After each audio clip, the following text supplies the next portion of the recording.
Bienvenidos a este episodio podcast de Entendiendo al Joven en tu Vida, un programa entre educación y psicología para docentes y padres de familia. El día de hoy nos encontramos con Elizabeth Seales Rodríguez y María Camila Zapata. ¿Cómo están? Bien, Joseph. Hola, Joseph, gracias. muy bien, gracias por la invitación. Muchísimas gracias a ustedes dos por la participación. El día de hoy entonces vamos a hacer una actividad bastante interesante entre nosotros tres como profesionales del área de la salud mental, como futuros psicólogos, y es para hablar precisamente sobre un caso real que sucedió aquí en la ciudad de Medellín. La idea entonces es, después de relatar este caso, mirar desde el punto de vista profesional si podríamos llegar a un potencial diagnóstico y a una ruta de intervención finalmente, ¿cierto? Entonces les cuento inicialmente este caso para que podamos llegar a algunas apreciaciones entre los tres. Resulta que estamos hablando de un estudiante de 15 años, es decir, ya es un adolescente. Pues resulta que este adolescente hizo parte en algún momento del programa de protección del Instituto Colombiano de Bienestar Familiar, es decir, es una persona que ha venido recurrentemente con algunas situaciones disruptivas a lo largo de su vida, ¿cierto? A pesar de tener solo 15 años, ha tenido unas situaciones disruptivas a lo largo de su vida. Resulta entonces que después de salir de este programa de protección del Instituto Colombiano de Bienestar Familiar, el joven solicitó un reingreso a su institución educativa. Resulta que cuando solicita el reingreso a su institución educativa, quien acude como acudiente, valga la redundancia, o como pariente como tal de este joven, fue su hermana mayor. No fue ninguno de sus dos padres, fue su hermana mayor. Conociendo un poco la historia de este joven, podemos ver entonces que los padres no están juntos, es decir, viene de una familia fragmentada, donde sus padres ya no conviven, están separados desde hace algún tiempo. Y quien acudió entonces a favor de él fue su hermana mayor. ¿Pero por qué acudió? Resulta que poco tiempo después que reingresó a su institución educativa, este joven empezó a presentar, escuchen esto, las siguientes situaciones disruptivas. En el ambiente escolar, el joven empezó a agredir físicamente a una docente en particular y a sus compañeros. Es decir, ya estamos pasando de la agresión verbal a la agresión física y estamos hablando de un joven de 15 años. Adicional, indisciplina constante. No había forma de que este joven que ya estaba agrediendo a su docente y a sus compañeros no se comportara de forma no indisciplinada. Siempre era indisciplinado, tanto en el aula como fuera del aula. Y según lo que relataba su propia familia, es decir, su hermana, casi que en el hogar era peor o era igual. Pero escuchen lo siguiente, miren. Se citaron a los padres de familia, obviamente pues no acudieron, por lo que ahí se entendió que venía de una familia fragmentada, ¿cierto? Pues resulta entonces que con la hermana mayor, que sí acudió, la institución creó una especie de estrategias para intervenir con diferentes o respectivas acciones correctivas y compromisos. Pero pues ¿esto en qué consistía? Esto eran talleres, básicamente, donde participaban los mismos docentes, talleres donde se le enseñaba a este joven cómo debía comportarse, por qué debía comportarse de esa manera, pero, oh sorpresa, estas acciones no fueron bien asumidas por el joven, es decir, los talleres parece que no rindieron frutos adecuados y lastimosamente el joven seguía comportándose igual o peor. Entonces, algo que nos comentaron que hace que a manera de conclusión, para que ya podamos entonces llegar a diferentes diagnósticos entre nosotros, resulta que los docentes sospechan que este joven ya está empezando a consumir sustancias psicoactivas. Y ya sabemos desde la psicología que en algunas personas con ciertas propensiones a ciertos trastornos, cuando hay consumo de sustancias psicoactivas, parece que el comportamiento empeora, Claro. ¿cierto? Se agudiza muchísimo más. Entonces estamos hablando de un joven disruptivo, de un joven que agrede física y verbalmente, de un joven que no le presta atención a las figuras de autoridad, que no le hace caso a nadie, que viene de una familia fragmentada y que de pronto está consumiendo sustancias. Camila, desde un punto de vista de la psicopatología, de todo lo que conoces hasta el momento y de lo que has podido ver, ¿qué nos podría decir de alguna forma la psicopatología sobre este joven? Bueno, Joseph, a ver, según eso, lo que tú nos estás relatando, Sí. encontramos en el Manual Diagnóstico y Estadístico para los Trastornos Mentales, Sí. que es el DSM-5. El DSM-5, Exacto. Bueno, nos dice que dentro de los trastornos destructivos del control de los impulsos y de la conducta, existe uno en específico que lo que me está relatando cumple con todos los criterios y es Sí. el trastorno negativista desafiante. ¿En qué consiste? Cuéntanos. Bueno, a ver, te cuento. Es un patrón de enfado, irritabilidad que Sí. sufre pues, esta persona, para ser más exactos, en este caso el niño, el adolescente de 15 años, Sí. donde presenta discusiones o actitud desafiante o vengativa que dura por lo menos 6 meses. Y ya tenemos claro que ya Claro, ha según tenido lo que, un periodo claro, que viene incluso desde la constante. infancia, por lo que relataba su propio papá cuando en alguna ocasión fue a la escuela y su propia hermana, ¿cierto? Exacto. Y entonces ahí cumplimos con un criterio de tiempo, perfecto. Entonces, bueno, entonces sufre de enfado, irritabilidad, Sí. a menudo pierde la calma, Sí, a menudo está susceptible o se molesta con facilidad, muestra enfado y resentimiento, sí, presenta discusiones o actitud desafiante, que esto es muy importante porque vemos que, bueno, este adolescente ya las cumple. Ya las Es cumple. decir, tú nos estás dando unos criterios generales desde este manual diagnóstico que parece que cumplen en este caso que Exacto. estamos relatando, ¿cierto? Sí, yo sé. Perfecto. Discute a menudo con la autoridad o con los adultos, en el caso de los niños y adolescentes, Sí. ya sea la figura de autoridad como los padres o los docentes. A menudo desafía activamente o rechaza satisfacer las peticiones por parte de figuras de autoridad o normas, y es importante también tener en cuenta que a menudo culpa a los demás por sus errores y su mal comportamiento, y es vengativo. Adicional. Debe ser vengativo. Exacto. Entonces, según estos criterios que nos está dando el DSM-5, parece que podríamos tener un diagnóstico potencial. Parece que este niño podría tener un trastorno negativista desafiante, ¿cierto? Sí. ¿En qué edades se presenta ese trastorno, Camila, según el DSM-5? Bueno, Joseph, a ver, es a partir de los 5 años, Sí. ¿cierto? Entonces, 5 años el comportamiento debe aparecer casi todos los días durante un periodo más o menos de 6 meses, Sí. por lo menos. Pero también se puede presentar en niños menores. Claro, claro. Entonces, pero principalmente niños de 5 años En adelante, o sea, niños de 5 años hasta la adolescencia, ¿cierto? Bien, perfecto. Elizabeth, te hago una pregunta, digamos, teniendo en cuenta ese diagnóstico potencial, ¿tú qué opinarías? Sí, yo iba a agregar algo, y es que también podríamos adicionarle que el niño podría estar sufriendo de una fobia escolar Sí, a sentir un miedo, al sentir acudir al colegio sí, por una situación en particular, que en este caso podría ser la afectación que ha tenido el niño en su autoestima, y de pronto el hecho cómo lo tratan los compañeros por ser una persona diferente a los demás. claro. Bueno, esa es una precisión bastante importante la que acabaste de hacer, ¿cierto? Porque de alguna forma estos niños se pueden llegar a sentir muy aislados en los ambientes donde están. Y algo importante es que según algunos estudios recientes parece que hay una relación directa entre el trastorno de déficit por atención e hiperactividad, por ejemplo, y este mismo trastorno negativista desafiante. Entonces es importante que un niño o un adolescente en condiciones especiales pues sea considerado como tal, pero no aislado, según lo que estás comentando, ¿cierto? Sí, es correcto. Perfecto. Bien, Elizabeth, entonces, según esto que nos acaba de comentar Camila, y este caso en particular del que estamos hablando, ¿qué características deberían tener los docentes y padres de familia para poder enfrentar situaciones con jóvenes o con niños que tengan estos rasgos? Bueno, primeramente para los padres es muy importante prestarle atención a cualquier comportamiento positivo del menor, Sí, para que éste pueda ser reforzado por medio del elogio, del reconocimiento o del agradecimiento, porque eso favorecerá a eliminar o mitigar las conductas agresivas que tiene el menor. perfecto. También ignorar algunos o todos sus comportamientos negativos, porque aunque sea inevitable para los papás reaccionar de pronto de una mala manera, Sí, es mejor hacer caso omiso y que estos comportamientos vayan desapareciendo poco a poco,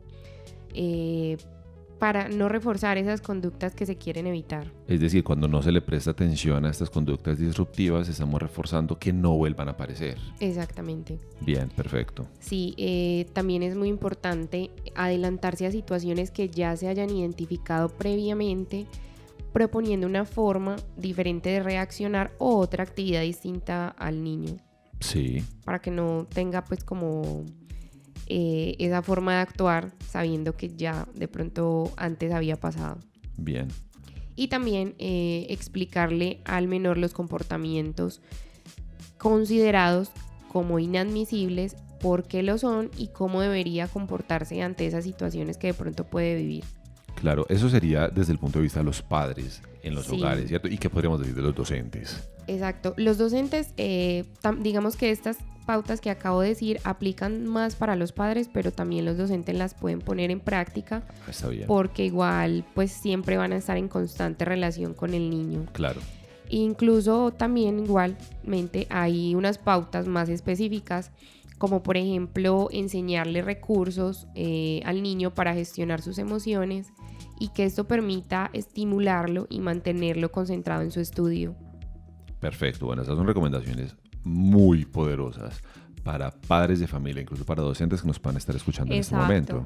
Pero, qué pena, Sí, es sí. importante aclarar que este trastorno cumple con 3 especificaciones. ¿Cuáles son? Hay que tener en cuenta si el trastorno es leve, moderado o grave para saber cómo desde la pedagogía y cómo desde la actitud de los padres se puede intervenir. Porque obviamente es clave que no es lo mismo un trastorno que esté en modo leve, otro moderado y otro grave. Entonces es importante puntualizarlo. Tú resaltas un punto bastante importante, María Camila. Elizabeth, ¿tú opinas que de alguna forma los docentes deberían tener una preparación especial para poder afrontar este tipo de casos? ¿O crees que por el hecho de ser docentes ya tienen las herramientas? Lo ideal sería que los docentes sí tuvieran un enfoque muy pedagógico y tuvieran estudios en esa área, pero sin embargo la capacidad que tienen los docentes, aunque no tengan esta preparación, es tener algunas herramientas y ir conociendo al niño Sí.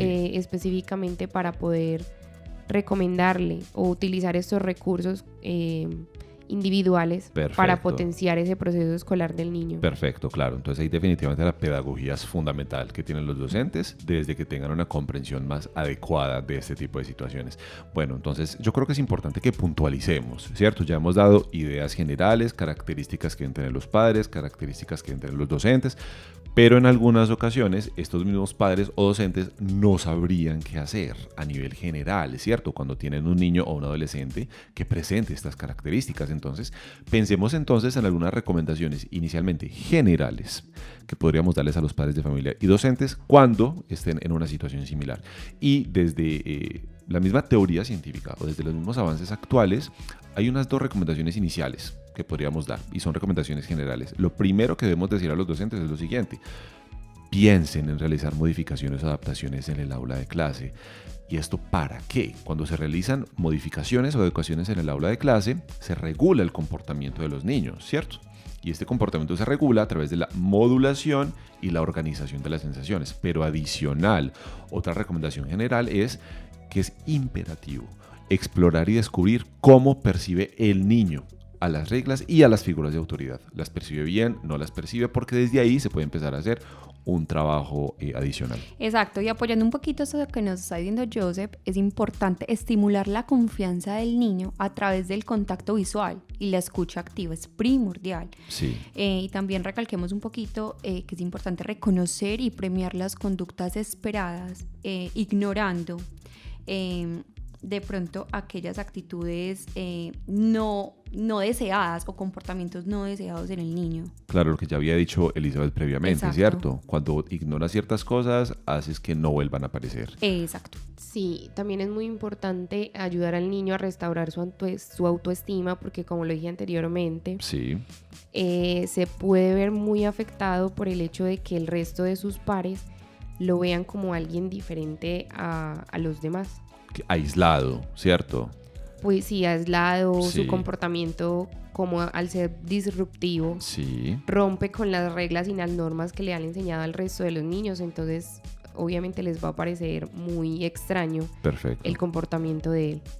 Sí, Y también es muy importante premiar los comportamientos que se esperan del niño o los comportamientos que sean positivos para no castigar a aquellos que deseamos y recompensarlo por estos comportamientos buenos que tiene. Bueno, Claro. apoyando un poquito eso que Sí. está diciendo Elizabeth, sí, es importante también establecer y describir cuáles son las conductas aceptables y cuáles inaceptables, pues esto para evitar la arbitrariedad. también ayuda al niño mucho a identificar los sentimientos que le producen algunas conductas, decirle al niño qué te produce tal situación, es algo positivo, es algo negativo, que él mismo haga un reconocimiento de estos sentimientos. Sí. Identificar también, obviamente, los desencadenantes de los sentimientos de enojo del niño para tener un punto clave.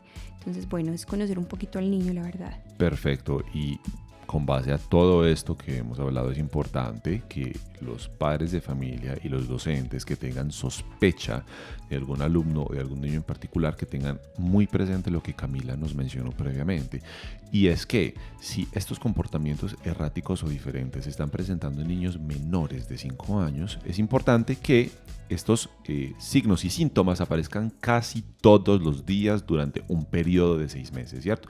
Y es importante entonces que si tenemos la sospecha, no vayamos lanzando un diagnóstico a diestra y siniestra. Es importante que haya un acompañamiento. ¿Tú qué opinas, Elizabeth? Sí, así como lo dices, lo más importante siempre es visitar un profesional de la salud mental para que éste pueda guiar el camino y realizar un diagnóstico adecuado dependiendo de todos los signos y síntomas que el niño presente. Perfecto. Bueno, no obstante, es un punto clave en esto que nos está diciendo Elizabeth, apoyándole un poquito. No solo es visitar un profesional, sino hacer un plan de intervención. Claro. Entonces, bueno, ya que dimos las recomendaciones generales, vamos a proponer, me parece, un plan de intervención, este caso particular. O sea, para este joven. Exacto, ¿cierto? ¿Qué podemos hacer por él? Bueno, perfecto.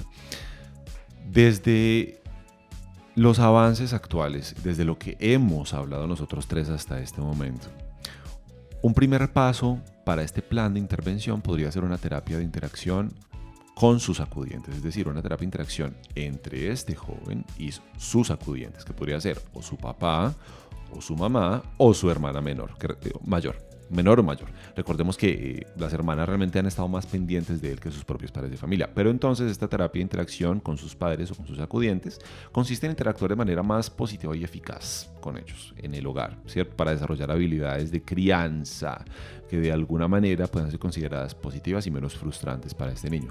¿Tú qué dirías, Elizabeth? Sí, antes de eso también tener una terapia individual para que el niño pueda aprender a controlar la ira, sepa manejar sus sentimientos de una forma sana y así por medio de los refuerzos positivos, negativos, de los castigos y las recompensas que se practiquen desde el hogar y de la escuela, se le pueda enseñar a gestionar todo lo que el niño está sintiendo. También obviamente es importante un entrenamiento para la solución de problemas cognitivos. ¿Qué quiero decir? Identificar y cambiar los patrones de pensamiento que lo llevan a tener problemas del comportamiento con supervisión de un docente.